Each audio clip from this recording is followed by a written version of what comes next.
عمرك سألت حضرتك ليه بيتم تنفيذ حكم الإعدام الفجر وما بيتمش تنفيذه في أي وقت تاني؟ عايز تعرف حضرتك الإجابة؟ تابع معايا الفيديو للآخر.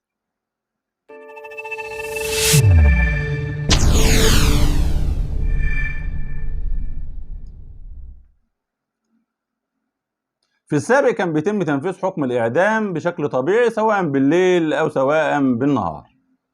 فكان في الحالة دهيت بيتم تسريب خبر تنفيذ هذا الحكم لأهل وذوي المحكوم عليه بالإعدام، وده اللي كان بيخليهم يتظاهروا ويتجمعوا امام السجن على اساس انهم يلقوا النظره الاخيره على المحكوم عليه قبل تنفيذ الحكم.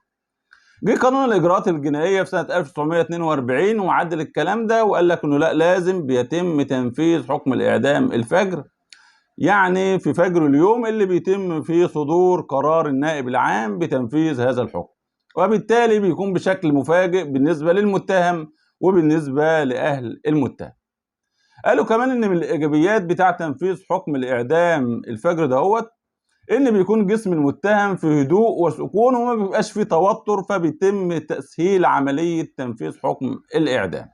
وكمان ما بيديش الفرصه لاهل المسجون او اهل المحكوم عليه بالاعدام انهم يتظاهروا امام